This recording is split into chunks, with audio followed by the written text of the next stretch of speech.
Welcome back to the channel, guys. It is Mrs. Parchment with Amani Beadwear, and today you are my special guest.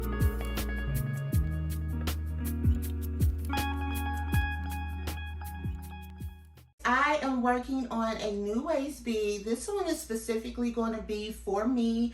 I have a new thread that I want to try out and test and check the durability on it. So I'm going to make me a waist bead. It took me a minute to get it threaded, get the needle threaded, and also finding the right thickness of the thread for the bead size that I'm using. So I have that done. So now I'm going to start beading.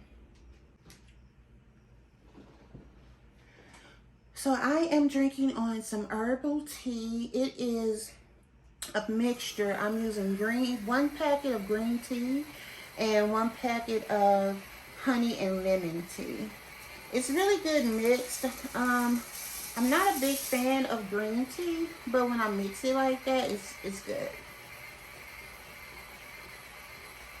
So I have 3 different types of beads in my bead spinner right now. Which now I'm feeling like I shouldn't have never mixed them, because some of these beads, the diameter of the inside of the bead is a little bit smaller than some of the other ones, and so let's see how well this is going to go. It looks like it's going to give me some issues with those smaller beads. But that's a part of being a beader and also mixing different beads. And the reason I mixed them, so these reds, they all aren't the same hue, I guess I could say. Some of them have a different hue than others, and that's because these come from 3 different companies. And so, you know, so the hue itself is a little different, but what I'm realizing is also the way that the beads are cut is proving to be also a little different. Like, some of them are going on and some of them aren't. Wow, I did not anticipate this. And what it will do is just going to cause the process to, you know, go a little longer.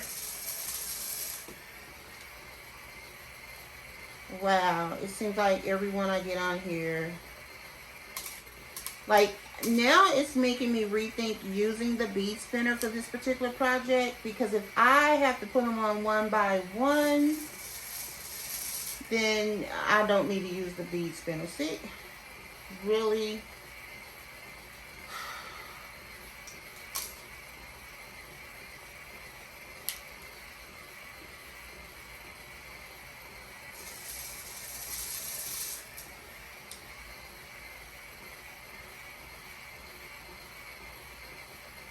This is already becoming a little... let me see if I can tell which colors is not going on there. I think it's those. I'm going to try this one and see. This one goes on there. See? Wow. Okay, let me just stop this.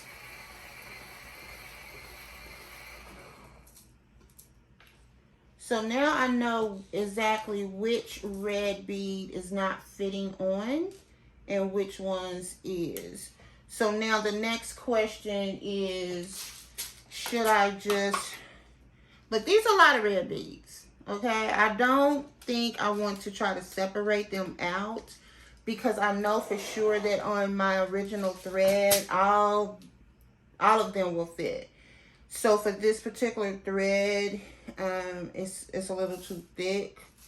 So I'm really not feeling trying to separate all of these red beads. So you know what I'm going to do?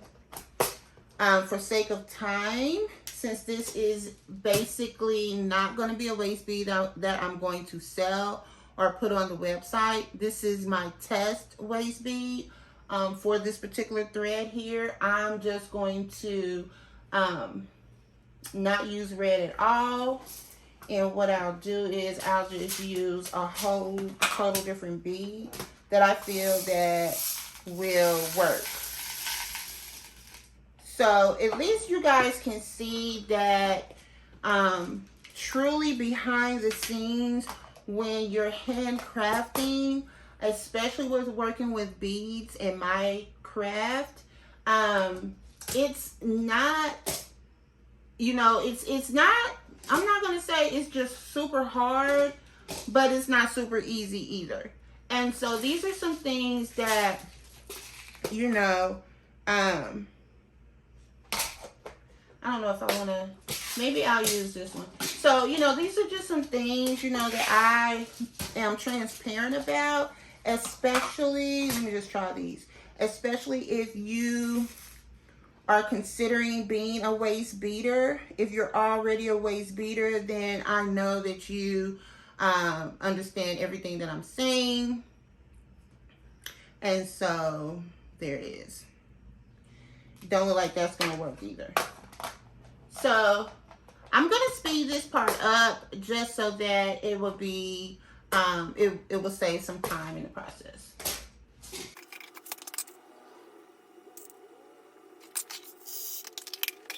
It looks like I found the perfect bead to use so that I can get this waist bead completed. And once again, this is just a waist bead that I am going to be adorning so that I can test durability of a specific thread. At the same time, guys, you know that using a waist beater is using a waist beater. Using a bead spinner, guys, is new to me. If you follow my journey, if you follow any of my my social media and also here on YouTube, then you know that I am accustomed to just threading and one bead at a time by hand. I just recently got this bead spinner, and so I'm still learning how to use it. And I'm glad that, you know, I ventured out and I got out of my comfort zone, because it has proven so far to be very beneficial when it comes to timing and being able to make multiple waist beads in half the time that it was taking me before.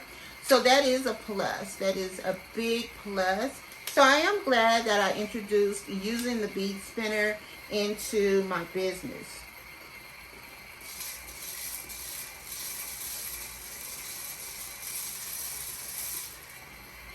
Now, even though I'm using a bead spinner, there are still some projects when it comes to waist beads and how I make them that I will still need to do them by hand without the use of a bead spinner.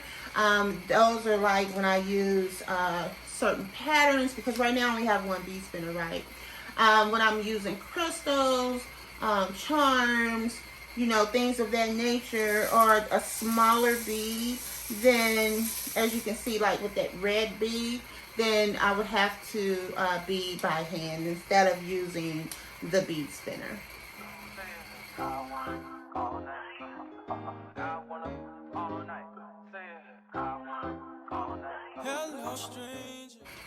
Y'all, I am really enjoying this bead spinner. Like, for real, for real. You see how quick I put all that on? Yeah, and I think I'm getting more and more comfortable with using the bead spinner. So just like I told you guys before in another vlog, I am considering ordering maybe at least 3 more. That way when I'm working on certain waist beads that require different colors and different patterns, I will be able to, you know, move really quickly because I'll have multiple bead spinners. So that is something that I am looking forward to. I'm gonna tell you guys right now, I think I'm gonna be a little impressed with this thread. So far so good. And what I'm going to do is I'm planning on wearing this and really putting it to the test to see the type of durability, you know, help me in determining what I need to know from this thread. And the thing about thread and as well as elastics, and other waist beaters will agree with me when I say this, is that there are so many different types of thread, so many different types of cord, so many different types of elastic that, I would never say that, one particular type is the correct type and that everybody should use it, because everybody has their own preferences when it comes to what they like to use with their waist beads. And so I'm saying that to say, if you're thinking of becoming a waist beater, or if you are a waist beater and you hadn't quite figured out like what type of thread to use, I have a video vlog where I kind of gave my thoughts on what I felt like was really good thread and elastic to use. But I'm always evolving. I'm always looking for better than what I've already had, if that makes sense. And so, not to say that the thread that I used before, that there's anything wrong with it, but there is nothing wrong with growth. There's nothing wrong with using new materials, finding new items that you can use for your business. Case in point, when I first started my business, where I was getting my beads from, I don't get my beads from that source anymore.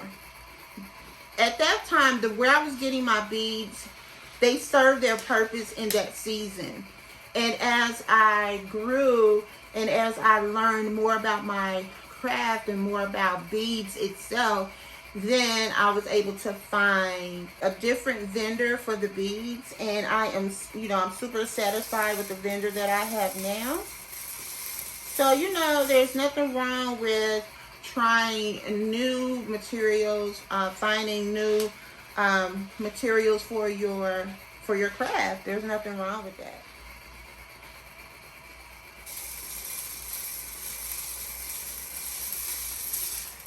I love this bead spinner.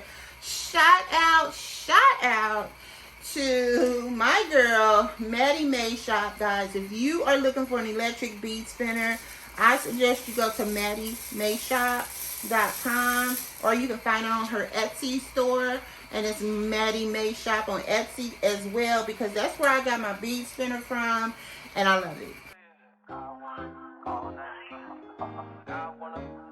It's been a wonderful day today. I hope you guys have enjoyed the video. Please be sure to subscribe to the channel. Give this video a thumbs up. Connect with me in the comments. And visit our website at AmaniBeadwear.com. And we will see you on the next video.